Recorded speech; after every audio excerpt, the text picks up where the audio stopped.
Hello and welcome back to the Christian Reeve podcast. I have a very fantastic guest for you today. But before we get into all of that, just want to say a massive, massive thank you for everybody listening and watching the show. I've seen the numbers increasing and it's really, really cool to see. And many more shows coming your way at the end of this year and in the coming year. So another thing as well, if you haven't already, please drop us a review on Podchaser or whichever platform that you're listening to this on. So that's YouTube, Spotify, Apple Podcasts, Google Podcasts, wherever you listen to the show, please leave us a review. It really, really helps us out. And also, of course, promote, throw us around on the internet, share it with your friends, let the world know about the show. And of course, you can help and support the show by subscribing to patreon.com/Christian Reeve. Now, are we done with the plug? I think we are. Let's introduce our guest. Our guest today is a UX design specialist, a GUI designer, and CEO of the creative, I think I've got this right, Navy UX/UI agency. UX/UI agency. His name is Dennis Lenard. Welcome to the show. How are you doing? Hi, I'm good. It's great to be here. It's a pleasure to have you here, man. UX and UI design is something I have never kind of like personally sat down and done myself. I am aware of what it is. I worked in the marketing sphere at one point in my life. So I would, let's say, collaborate with people that would work in that sphere. So I have like a rough understanding of it. But in your own words, how would you define UX and UI? Well, I would say, let's come it from the angle that everybody knows, which is just the look and feel of anything that is digital, let's say. And of course, most people interact with a website. So when you say design, that's what they would think about.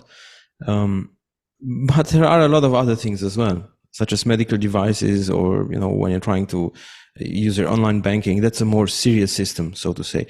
And most people think about design in terms of this, well, what it looks like when I see it, when it comes up on my screen.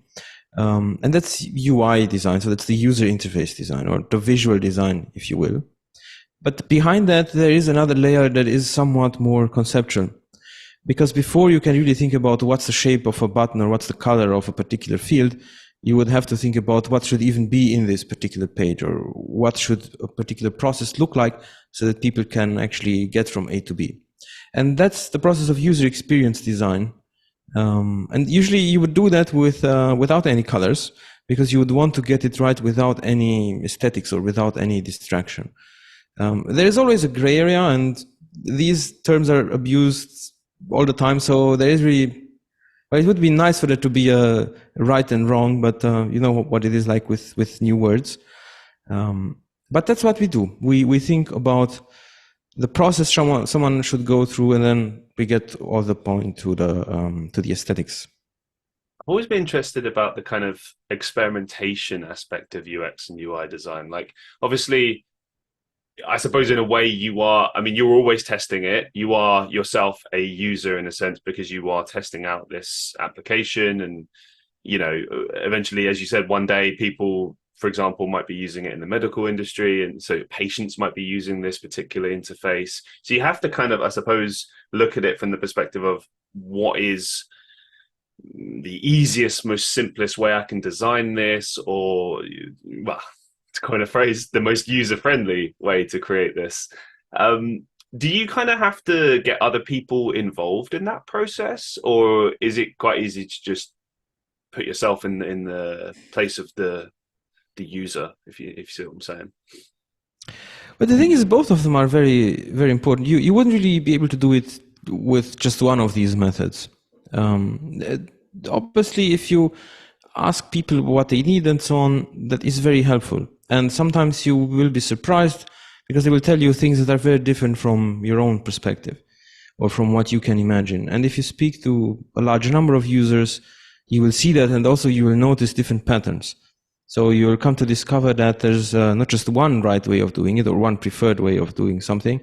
There might be a number of these.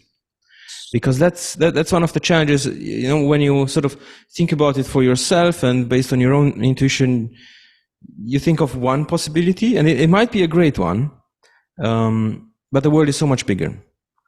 And so you have to take all of that into consideration. But at the same time, if you were to just design it by committee and just by what users tell you, you would arrive at something that doesn't make any sense.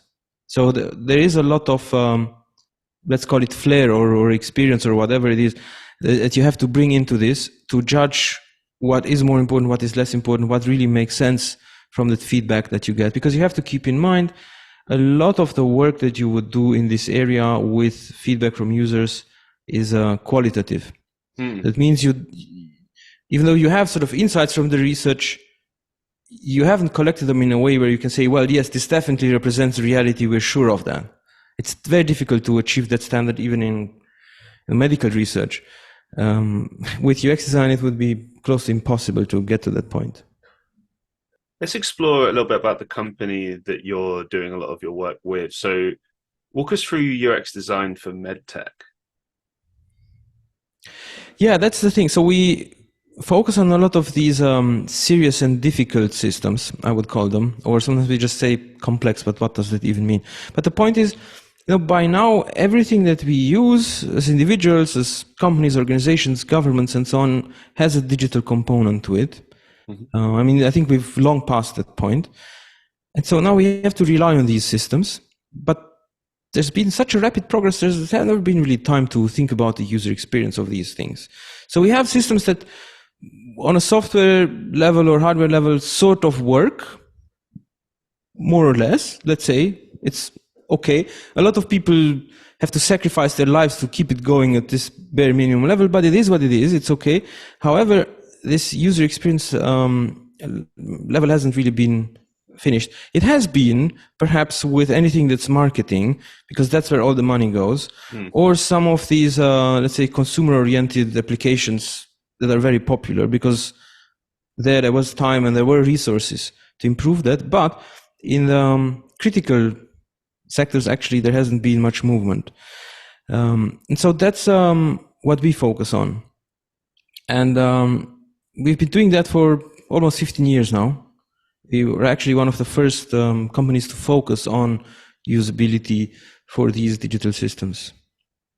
Particularly interesting in the medical industry, because I have a little bit of experience in this area. Actually, there was a company that I worked for about a year ago now, and it was like the one and only sales role I was ever involved in, but it happened to be for a medical company.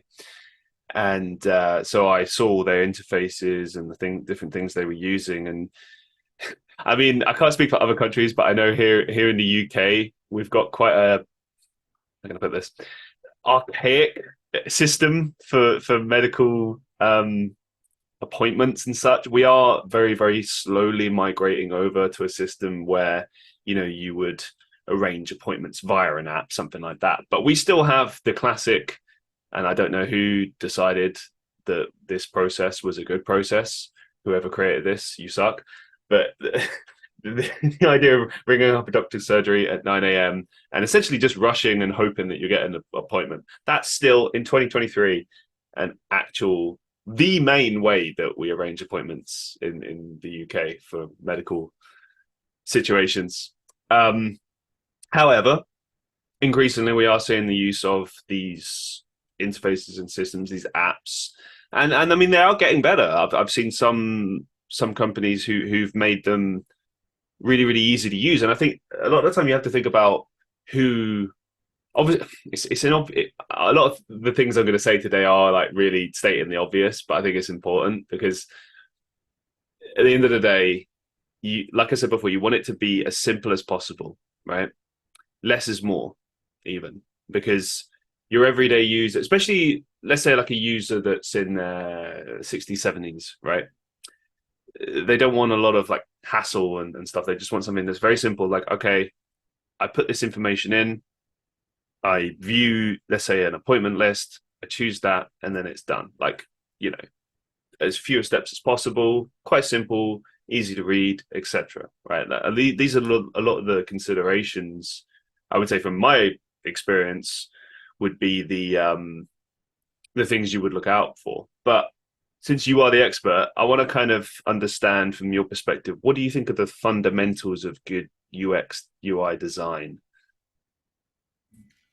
Before I get to that, you reminded me of two things actually, and they're very relevant in the medical field because the idea of the user playing a role, or sort of let's consider whether people actually matter in this whole thing. That's something that actually started in the medical field. There is a thing that used to be called human factors in this sector. And that was people thinking about a medical device and considering, first of all, whether it is safe. And that started in the 50s, in the 60s, so a very, very long time ago. And we have ISO standards that came out of that. So, very serious stuff. And if you create a medical device, you have to have it certified that it passes all the requirements for human factors and so on. So that was a long time before the internet, before the idea of user friendliness and so on. But despite this, medical devices are still horrible. Their user experience is it's nothing, I would say. So I think this is interesting, the fact that it started very early but it didn't go anywhere. And I think one of the reasons for this is that there wasn't really an ambition with that. They just said, let's make it barely safe, or companies then say, okay, well, if you have to make it barely safe, we actually just have to make it barely pass certification. It doesn't have to be actually safe. It's just we need to be able to put a stamp on it. That's all we want. So it didn't go further than that. And of course now, because everything is changing, the medical sector is also changing, and people feel the user interface. And then they say something like, let's make it simple. It's obvious. Everybody knows it. Let's do it. But when you actually start doing it, what happens is it turns out to be very, very difficult and frustrating and unpredictable. And so what the business does in that case is it compromises, or an organization, particularly larger organizations, are great at making compromises and basically lying to each other in the project team that it's good enough. We didn't have a choice. We made it bad, but I don't know. So this happens every day, and then you end up with something like you have to call the doctor in the morning at 8 a.m. because that's the best people were able to do. And so I think in this field in particular, and this is particularly true of these complex or difficult systems that involve a lot of people, you have to sort of dare to, sort of go outside the usual process, or outside the usual just shoulder shaking, and really try to create a good product. I think that's also why when Apple first came out with something that was really interesting and you could see that they made a huge effort, everybody was surprised, and it became something that's inspirational perhaps, because they broke out of this mold. But still today it's very difficult to break out of that mold. And so that's what it's difficult to say what is great UX. I mean, you could formulate a lot of principles, but they don't mean anything if there's nothing there's nothing substantive to it, because the principles always lead to something else in practice. And the thing that makes it be user-friendly is that process where you translate the principle into something that is exactly what users need in this particular situation. No, that's why when with these systems, you have to understand what people truly do with the systems, because it's going to be very different from what you intend them to do. And that's not wrong. You just have to work it into your process. Yeah, this is a solid point, actually, because, I mean, you're saying essentially like two things there. Like, one, if it's written on paper, in practicality, it looks very different. And secondly, and perhaps more importantly, how the end user actually interacts with it.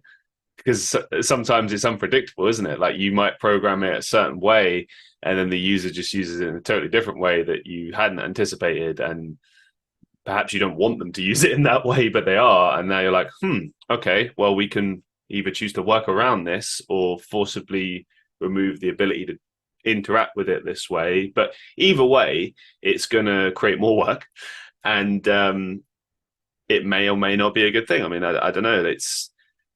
But the best example I can give, which, okay, it's not related to medical care, but I've always found it quite interesting as like a company that like pretty much always changes the UX UI design. So Facebook, I feel, is a really, really good example, because I've lost count of how many times they've changed the look and the feel and the vibe of the app and everything. And I mean, you see it a lot with Instagram. They'll just throw things randomly in different parts of the screen. And I know that they're just doing it to test things out and see, okay, maybe it's better here, maybe it's better here, or maybe they are trying to actively push certain things. Like when they released their Reels product, they were obviously doing that.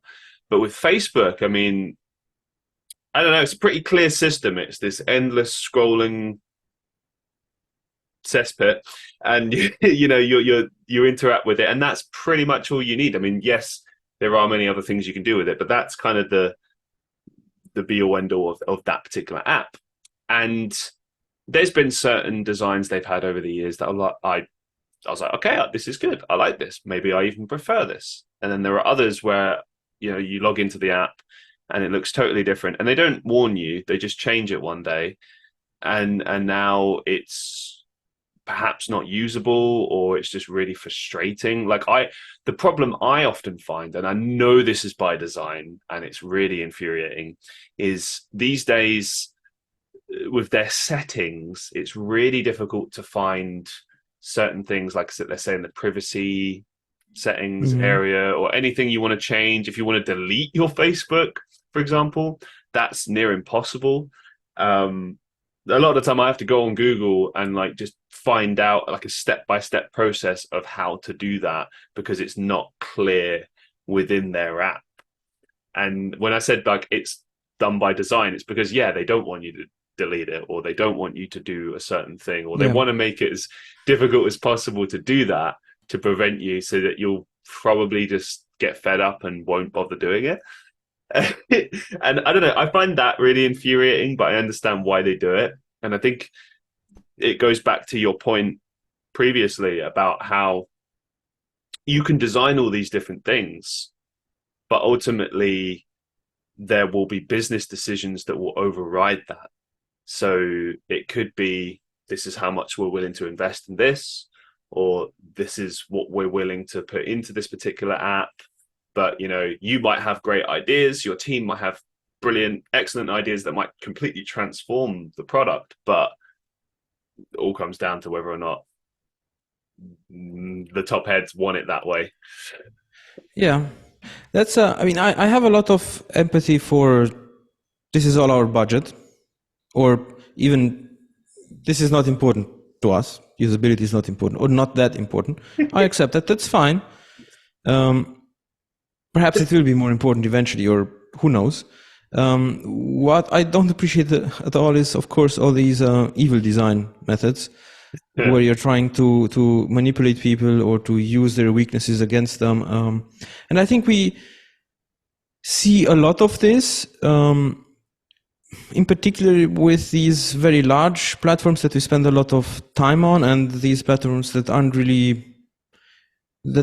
don't provide much value to people. So they have to resort to these kinds of tricks, and they are horrible. Sometimes I'm being asked by designers who start out, what should I do if I'm being asked to do something evil? My response is, look for a different job. Because it's not going to change. You're not going to change anyone's mind. I mean, you can try and you should, but it's not going to work out. And so you should go work for someone who has something positive to offer. And the good news is that most businesses, I think, have something positive to offer, and they don't bother with these evil patterns.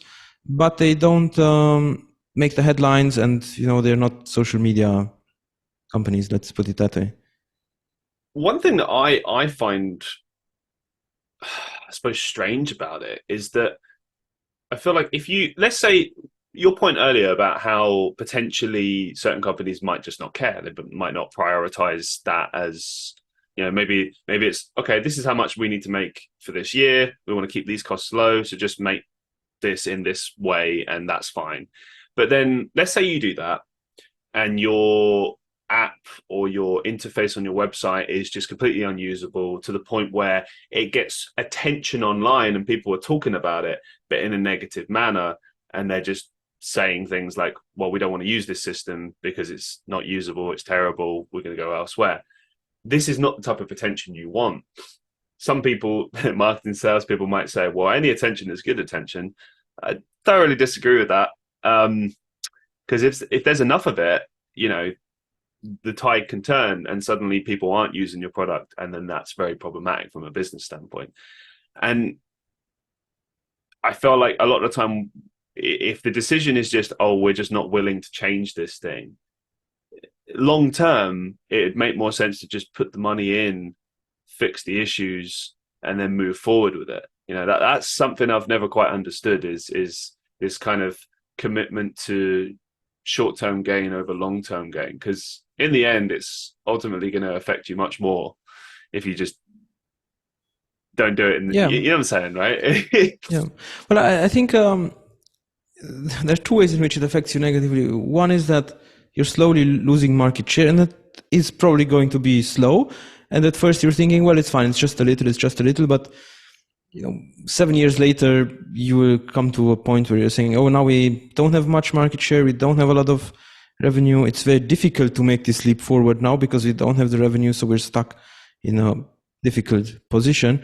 But the other thing is you're missing out on a lot of potential. A typical client who comes to us is a business who say, look, we've had this software for 15 years, 20 years, something. So, really the early days of software. It's brilliant. It's really the strongest it can be in its niche. But because it is so powerful and complicated, it can do so much, and it is so old, people are now having a difficult time starting to use it. And we have those old power users who are great, but the younger people, and young could mean 40 years old, they don't bother because there's competition. It cannot do as much as we can, but it's a lot easier to use. And you know what people are like? They want to solve their issue today or tomorrow or at least this week, but not longer than that. And we have clients who have to have if someone starts to use the software, they group these people together, they meet somewhere, I don't know, in Vienna or in Canada or somewhere, and they have a week-long training session. And then after that training session, the feeling isn't, oh, great, now I know how to use this. It's, what did I do wrong? Why am I in this situation? Now I have to actually use it, and there's no more support because the event has ended. So we transform it from that point and to something where people can learn it by themselves in a matter of hours. And I think that completely transforms a business because you can grow many fold from that position. There's an accounting software in the UK. I mean, it's in many countries, but we know it well in the UK. It's called Xero, and they have an interface where if you look at it, it's not aesthetic. It looks horrible actually, but if you give it, I don't know, 10 or 15 minutes, you will figure it out, and from then on you will be able to do this accounting chore quite easily. And since they've done that, they've had a number of tries to nail the user experience, and they figured this thing out. Their business has exploded in a positive way. And that happens to everyone who figures out something that's great in terms of user experience, especially if they also have the backend part. Because then they are the leader, and it's all a question of what price do we want to sell this at? Do we want to sell it at a high price to only take the top market? Do we want to reduce the price to also get the mid market? It's really our decision because we have the best product and everybody wants it. Yeah, no, I mean, spot on with that. And I think a lot of the time in those instances as well, it's much more important to have a product that's more, is easy to use versus like how it looks and feels. Like, yeah, it is going to be a big put off if it looks just terrible, but ultimately, as you said, like particularly people who are computer experts are gonna just play around with it, interact with it, and find the easiest way to use it, and then that's ultimately going to be the focal point, the thing that draws people in. So yeah, I couldn't agree more on that one. One question I quickly wanted to ask you is, you are a GUI designer as well. Can you explain briefly what that's about?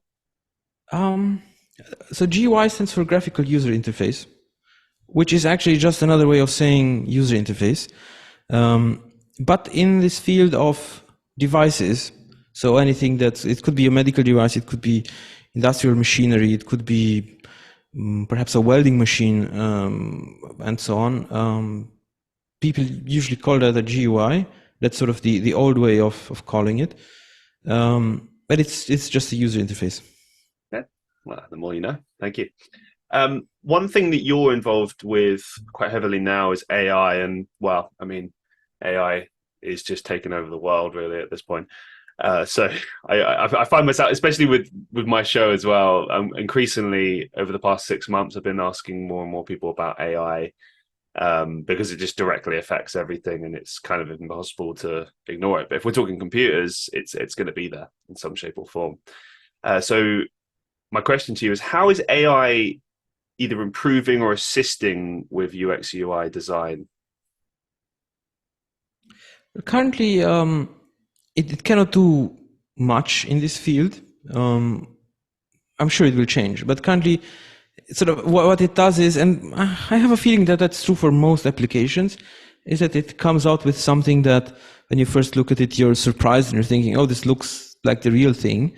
But then if you spend another 5 or 10 seconds, you realize that it's sort of mediocre and it doesn't really apply to the reality either, because it doesn't truly understand the reality.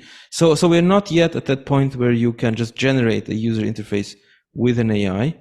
But what I can imagine is that sometime in the near future, whether that's years or a lot longer than that, it might be able to spit out different parts of user interfaces, which would be very helpful, because then you could actually start to use those outputs to just play around with them and sort of get a sense of where things could be going, because currently we do that manually and it takes a lot of time. What we are trying to figure out is a system that uses computer vision to measure the visual complexity of an interface. Because humans, they can process a lot of information, but complexity is very challenging for them. And it's very easy to be overwhelmed. You might not really notice that you're overwhelmed and that you're not really processing all the information, but you probably are. That can then lead to mistakes, or you get tired while using a product and so on. And therefore we want to create, you said it yourself, a simple user interface. But the question is, what is simple? Of course, if you have just, let's say, a user interface with an image and a button, that is a lot simpler than the entirety of Facebook. So it's easy to just use your intuition to measure that, so to say. But when you have designs that are somewhat similar, it's very difficult to say just by looking at it which one is more complicated. And you cannot do that in a reliable and objective manner. So we're trying to create a measurement tool that can figure that out, and we're working on it. We're hopeful that one day we'll really have something that is a true measurement tool. We're not there yet, because it's very difficult to measure anything. Because when you really want to measure something in an objective manner, you would want to be able to say that this corresponds to something in reality, like with measuring length. We have millimeters, we have meters, and so on. That's great. We're lucky to have that. With something that's as obscure as saying visual complexity of a user interface, it's more difficult to get to that point. But that's another way of applying AI. I think we'll also be able to use AI to measure what users are doing within these systems. We already have statistics and analytics, but they don't really say that much. We also have screen recordings where you can actually watch real users on a website or whatever system it is do what they do. Of course, it's anonymized because it doesn't really matter who that is, but you would still have to review all of these manually. So I can imagine an AI that can tell you something. The difficulty is always in what does that something mean? And I think that's where we have a limitation with AI, because we happen to be able to create AI systems that give us a result. We don't really know how. We just look at the result, and then still the question is, what does it mean? It's like, I think a lot of people have played with ChatGPT, and it creates a lot of text, but the question is always, what does this mean? Because you're telling me something, but is it true? Is it not? Is it the best answer or not? Is it complete? Is it incomplete? Did you take that into account? And we don't yet know. Yeah, the problem I'm seeing in a lot of industries right now is that it's being earmarked as a replacement as opposed to, an assistive tool, which, I mean, I don't know why you would want to replace what humans do. I mean, certainly there's many things it can be used to improve, I mean, for example, if we take something very basic, like just a data entry role, right, where you just have to input a lot of information, inevitably humans are going to make mistakes because, we're not perfect. Anyone who's ever sat down and done data entry in their life will know, after about 5 hours, your mind tends to mush. You just don't want to do it anymore. Yeah. And of course, you're going to miss things. A computer, in theory, will never, ever miss anything unless it is, I don't know, corrupted in some shape or form.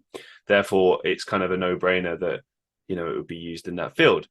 Rather bizarrely, right now, the focus seems to be more on the creative industries, which I can see the positives there, but also I can see many, many, many negatives. Now, in the context of the conversation that we're having right now, it would be best used as a administrative tool that can help to kind of speed things up. But as you mentioned before, it's, sorry to put it like this, but it's kind of just like a toy really at this point, and we're just kind of throwing it around, seeing what it can do, and it's like, okay, that's nice, but like, let's just get back to what, how we know it works.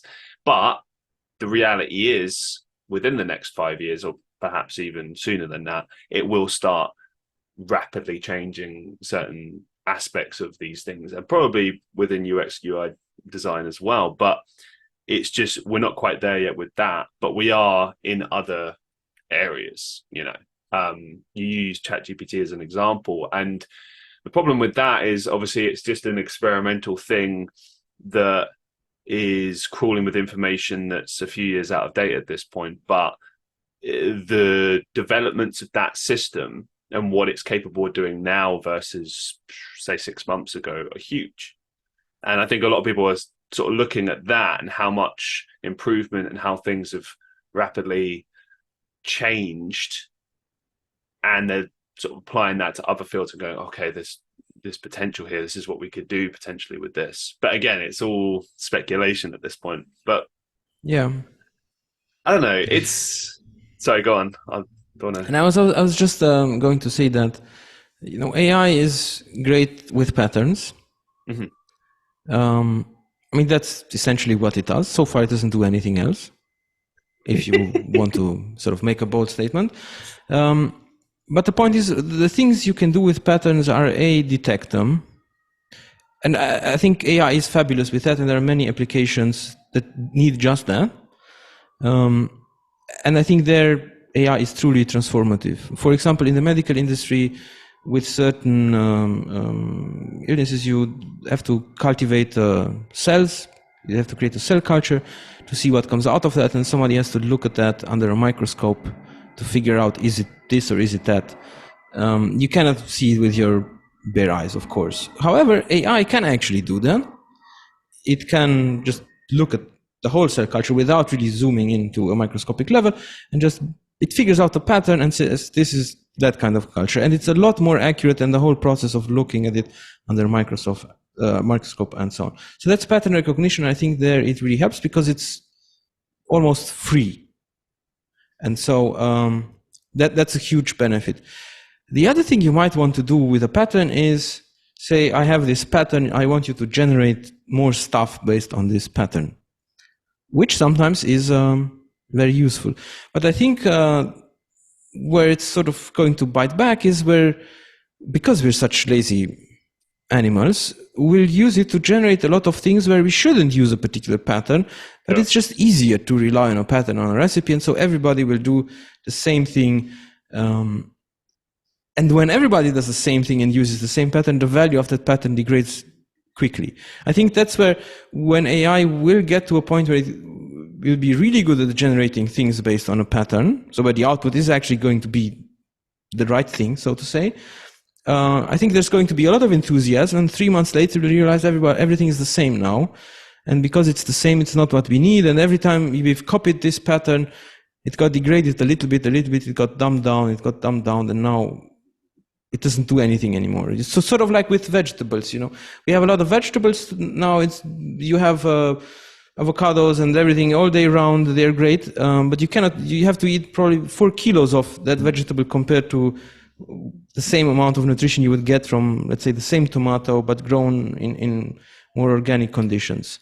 Because it's just, you buy the shape of it, you buy the thing that is easy to replicate, but you don't really buy the value of it, because that comes out of the whole process of engaging with it. That's also sort of the same principle that I mentioned before with UX, where I was saying, well, you have general statements about UX, but where the value comes from is where you adapt those to the actual use case. And I think that's something that AI is not going to be able to do very soon, because it requires the human touch. And even for humans, it's difficult. I mean, it's not like you just have to be human and you're going to do it. No, you have to be a human who suffers and who goes through a lot of pain for many months to figure out what the real thing is that was needed. And then you're going to offer value. So that's where AI won't be able to replace that. But if it can help us, and I think it will help us with limited tasks, that's great, because we'll be hopefully able to turn that into something good. And some will use that to provide more added value. Others will just use it to hide that they don't have any kind of value. That's how it always goes, isn't it? Yeah, you could see it as well. Like, I mean, on a very rudimentary level in the marketing industry, there's already people that are, creating articles purely using ChatGPT, or there's YouTube videos being created now that are completely AI generated, and you can tell because they're all terrible and very basic, and there's just no soul to them. It's just samey, very, very basic stuff. But I want to just briefly touch on what you said there towards the end there, which I think is solid. Used as a kind of administrative tool in addition to the efforts of the human being, it can be brilliant, amazing even.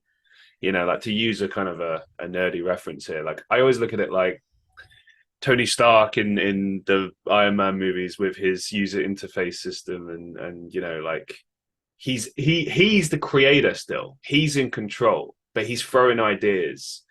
And he's like, okay, well, let's try this scenario. And the computer makes the model for him. And then he looks at it and he's like, okay, we'll tweak this.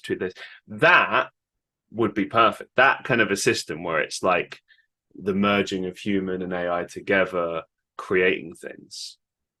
Right now, we're in a very kind of scary situation where it's like AI, it's not doing it, but it's threatening to change and replace everything so that humans just don't need to do anything, which I don't know. I think for many of us, that's problematic, because it's not all just about, trying to make life easier. It's also like, humans, we like to build, we like to create things, we like to tweak, work on things. I mean, that's kind of what UX UI is all about, really. When you break it down, it's playing with the system and trying to kind of isolate what's good about it, what's bad about it, what's the best way that this can be used, and improved for the future. And one of the key things you mentioned there, which I think is a really, really amazing point as well, is that AI can't really look at it from a human perspective and go, well, these are all the problems, because it's not the human. There's things it's going to miss, because it's going to throw what it thinks is the most logical solution to the problem, but that doesn't always equate to what the user actually wants. Sometimes there's things that you discover by surprise people prefer. Maybe even, I mean, I've seen this before with certain apps as well. There's sometimes something can be much more complex, but people prefer it that way for whatever reason, because it just, I don't know, just more user friendly. Maybe, I don't know. It's a strange one, but human beings are strange, really. Like the way we interact with things and what we prefer and what we don't prefer and everything. It's interesting. It's interesting stuff. One question I wanted to ask you, throughout everything that you've kind of done in your career, what would you say has been the kind of biggest challenge that you've faced, and how did you overcome this challenge? Well, I suppose the biggest ones I haven't overcome, and I might never be able to. But I think if you look at it, or for a very long perspective of time, the biggest challenge is, of course, to persist. I think, because the most valuable things require a level of persistence that is definitely out of your comfort zone, but I was going to say it's inhuman, but who knows what that means. But the point is, everything that's worth attaining requires such a level of effort that it feels like maybe it's not really worth it. So where you doubt that, I think that's the magic area. But there's no, maybe you get used to it, but then you become able to do even bigger things, let's say. So you're always faced against that. And so there is no magic wand. And every time you get to that place, it's difficult. And I think always keeping at that is the big challenge. But it also comes with sort of the other side of the coin, where if you've overcome a challenge that it feels great, and because you've made such a huge effort, you're thinking, oh, you know what? I like this comfort now. I don't want anything else. I don't want those emotions I had before. And I think that's something that I'm still struggling with, and I'm sure I will. I mean, all the old people I know who I admire and who I see doing great things and who look like they've overcome this, they're still struggling with it. When they're honest, they say that. So I don't have high expectations. But that's the big hurdle, I think. What changes, however, is that you're struggling with different kind of discomfort. I mean, what makes me feel uncomfortable now is probably 100 times bigger than what made me feel uncomfortable 10 years ago.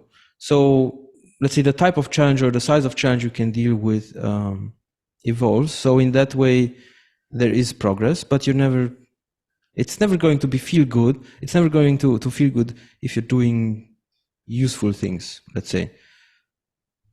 Yeah, this is something I've been thinking about a lot over the past year.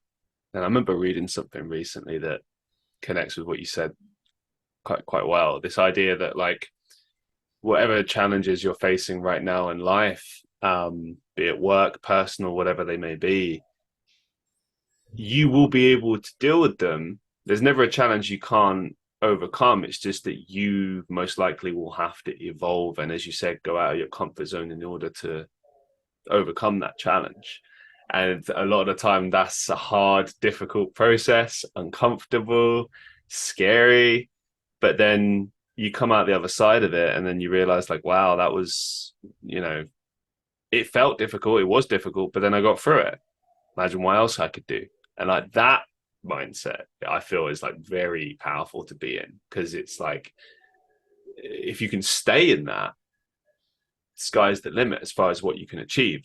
Then it becomes more about, okay, time versus resources versus, and these are things that, again, can be overcome. Like I look at things a lot like that now. It's never a case of, can I do it? It's, well, when can I do it? What do I need to do it? Like, Yeah. That's a powerful Yeah, position. and I think the challenge is that you always have to give up something. Yeah. Sometimes you have to give up a lot of things, or even everything. Everything. Let's call it everything. And that is always very, very uncomfortable. But I think, or something that I have discovered makes a difference, is when you learn about meta emotions. Meta emotions are emotions that you have about your own emotions. So, for example, let's say you have to go to a meeting and you're nervous. You realize that you're nervous. You're thinking, oh, and on top of what had me worry before, now I'm also nervous. That makes me very nervous. And I'm always very nervous. So that makes me very angry, because I don't want to be a weak person who's always very angry. And because I'm now angry, it means I'm not a person who's in control of their emotions. So now I'm even depressed. So you have, it all started with a little thing, but it got amplified because all the emotions you had about your own emotions. And it's natural, because that's how we are as human beings. But I think becoming aware of that and maybe even practicing to notice these patterns helps a lot.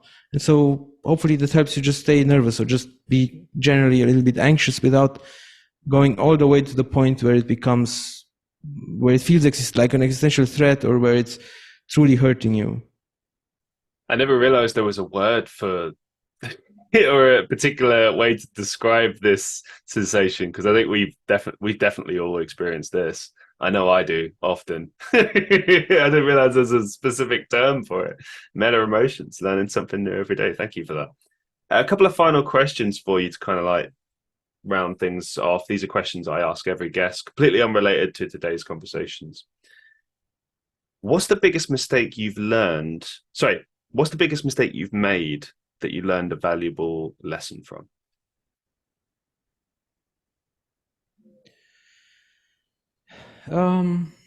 Yeah, I think it's a mistake I keep making. But sometimes it's a mistake to be patient.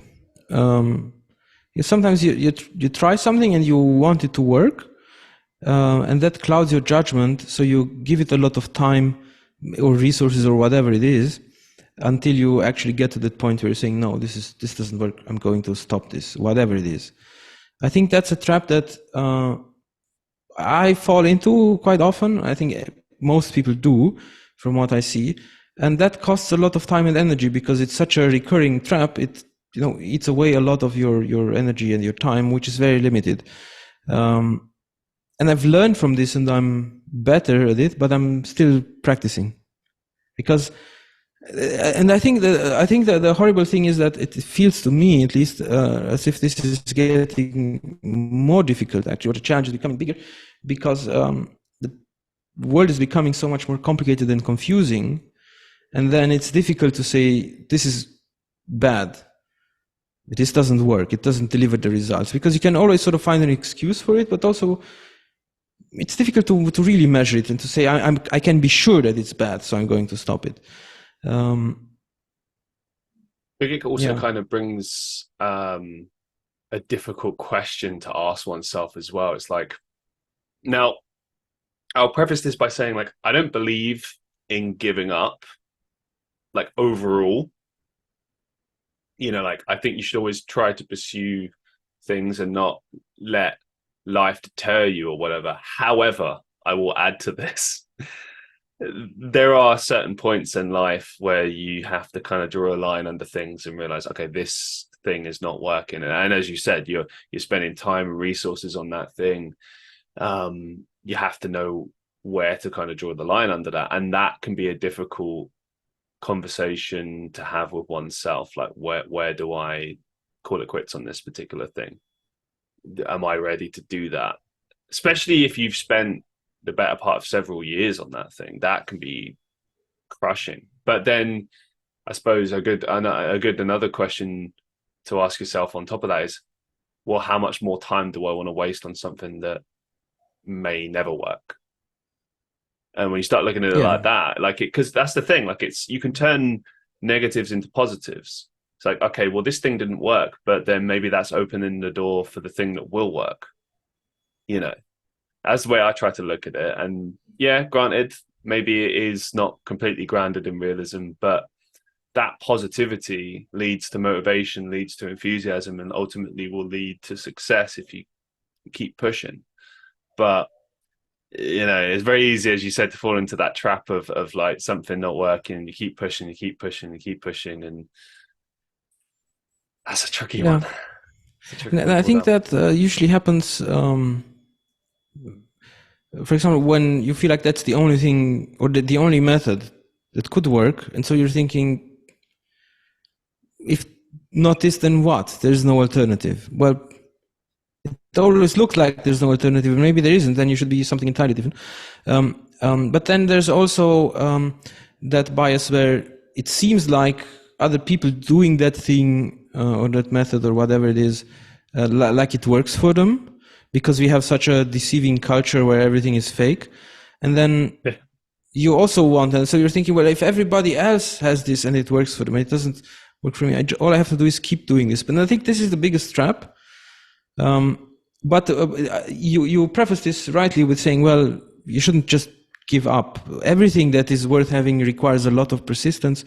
But I think a good technique here is to sort of study which course of action feels better and easier. And because sometimes, just sticking with something that you're used to, even if it's horrible, is easier. And oftentimes the thing that feels less nauseating and more difficult and so on might be better. But if you're giving something up for something that's more difficult, well, then you're not seeking a comfort zone. You're getting out of your comfort zone. So it's not that you're giving up on something. You're actually attempting to do something that might be even more difficult. So that's, I think, how you can avoid giving up just for pleasure or for the sake of having a little bit of peace. But I No, think no, that's the biggest challenge. and that's amazing as well when you really look at it. If you got a thing that's not working out and then you go for something bigger than that, I mean, and then you succeed, I mean, that almost negates the issue you had previously. It's like, well, who cares? I achieved something even bigger. This is huge. Yeah, I Yeah, this totally is agree with that. this is why we have a lot of poor systems and horrible interfaces, because when you design, you work based on some assumptions, and perhaps it works for a while, and then you get to a point with the interface where you cannot get it to also do this or to also work well in this particular situation. And then you're trying to fix it. Sometimes it works, other times it just doesn't. And so you're then at a point where you have two options: either just accept it, say it's great in some situations, in others it's bad, or you can go back to the drawing board and try to come up with a better concept. But that means you also have to give up all the work and all the solutions you've put into the rest. And that's where some teams always choose the compromise, and then you have something that doesn't work, and other teams that are prepared to really suffer for months to finally get to that point where they can say, well, now we have something that works in all the cases. What's the best advice you've ever received? Um, I'm not sure it was advice, but when I was young, it was a reaction. But Okay. when I was young, I was very stressed. I was starting a company and all of that. My life felt very improvised. Everything was difficult, so I was very stressed. And I met with an old guy who I knew. I mean, he was old at that point, and I hadn't seen him for a few years. He's an old German electrician. Let's say very, like, his life wasn't eventful by those standards that you would use in today's media. He wouldn't have had a great LinkedIn profile, let's call it that way. But he was always eager to learn and a very wise guy. And so he just asked me, how are you? What's life like? And I told him, you know what, it's not that bad. It's okay, but I'm very stressed. I'm just stressed all the time, and it's horrible. I don't know. I'm tired all the time because I'm stressed. And he said, you know what, Dennis? When I grew up, there was a famine. Then we had a war. It was a very, very bad war. My parents died, and then we were deported, and we lived in horrible conditions for a long time. And then we moved to a country that didn't love us, and so on. I don't know if it was an easy life, but I can tell you something. Nobody, absolutely nobody, was stressed. And that somehow, but he, because he said it in such a genuine way, I figured, you know what, maybe I shouldn't be stressed. Maybe this is just what life is like. Obviously, a lot of people have a much more difficult life, but just having this meta emotion of I'm stressed about all of these other emotions and of all of these other things I'm having to do, and that sort of almost cured me. So it was very good advice, I suppose. I don't know. I suppose as well you could sort of pull from it, just go with the flow. Like, yeah, maybe this is just what life is. Life throws these challenges. Um, there is something to be said for, and I try to tell people this all the time, like, don't cause unnecessary stress for yourself. Like, there is stress, there are things that are stressful, but then there's no point sitting and stressing over said stress. Like, that literally is a waste of your time and energy. Like, there's nothing will be achieved with that. But again, it is easier said than done as well, because feelings materialize. They just happen. It's not like we choose. It's not like I sit down and go, oh well, I'm choosing to be stressed at 12 in the afternoon. Like, it doesn't work that way. But yeah, no, it's definitely something that we all do, and I suppose we can all try not to do. But yeah. What's the biggest life lesson you've learned so far?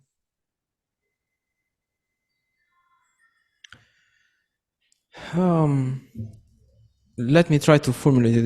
It's difficult, but um, one of the ideas in this life lesson is that people aren't as great as we think, and by great I mean they're not really as capable as we think. The human animal is a very fragile thing that doesn't really work really well, and it cannot really do as much as we try to make it do. Whether this applies to ourselves or perhaps our partners or our friends or the people we work with, the people who we encounter when we just, I don't know, buy a coffee and so on. They're all underperforming because I think there's being asked too much of people. And so with that in mind, it's not a miracle that nothing really works that well and the world is in a constant state of chaos and it looks like it's going to explode any minute, because that's what it is like, because that's the best we can do for now. Of course, we've made a lot of progress. But then with that comes also the point that anything that is good or beautiful or nice or whatever positive way you want to describe something, it needs to fulfill a lot more criteria than something that is horrible or bad. And so it's very, very difficult to come by something that is good, because it's very unlikely that it can exist in, this state of chaos. And so that makes everything that is good very difficult to attain, but also very precious. So I think anytime we see something that we like, we should treat it as something that's very, very precious. But also when we're trying to create something that is positive, we should be very patient, realizing that we might be able to, let's say, force into existence 20 of the criteria that are needed for it to be nice and to exist, but perhaps it needs 60. And so with that in mind, you can see that it requires a lot more work and perhaps the contribution of a lot more people. And you shouldn't necessarily expect it to happen. But of course, understanding how precious positive things are, you would see that it's still worth trying to make them come about. It's just that you have to be prepared to make the sacrifice of trying it many, many times, understanding that maybe you'll never succeed, but it's still worth doing it, because if sufficient people work in this way, you're going to have a better life. And today we are the people who have a better life because of all the millions of people who have sacrificed a lot before, and they have sacrificed a lot, and they have done it for us, even though they don't know us personally. I think a lot of people have thought about things in this way and then really, given up on their comfort, and even some have made huge sacrifices. And so we directly benefit from that by virtue of being able to talk to each other here, of being moderately healthy, at least having food and all of that. I think is a miracle even. So that's the life lesson I think I'm trying to go by long term. Beautiful, man. Thank you so much for sharing. Some really great stuff there. I could not agree more. Final question for you. Do you have any upcoming projects or final thoughts that you'd like to share with our listeners? I don't have any big announcements to make. Just our work can be seen on our website, creativenavy.com. There we actually share some case studies in depth. We try to show as much as we can, not just say that we've done something. And I think some people might find those interesting. If you're trying to build things, you could see even deliverables in there. And I personally find it very helpful to see deliverables that others create, because that tells me something about how they work, and I can perhaps incorporate it into my work, even if I'm not in the same field. But that's about it. I'd like to say a massive thank you for appearing on the show. It's been an absolute pleasure picking your brains about UX and UI, and just life in general. Like, just a real pleasure. Thank you. Thank you. It's been a pleasure for me as well. I'm glad to hear that. Thank you so much, sir. And to all the listeners of the Christian Reeve podcast, I hope you enjoyed this episode. If you did, as I said at the beginning, please leave us a review on Podchaser, Spotify, Apple Podcasts, Google Podcasts, YouTube, wherever you listen to the show. Please leave us a review. Please share, spread the word. It really, really helps us out. Thank you so much. Also, make sure to go subscribe and support the show on Patreon, patreon.com/Christian Reeve. Make sure you go check out Dennis's work. It's fantastic stuff that he's doing. And thank you so much for watching and listening. Until next time, be safe, be well. I'll see you in the next one.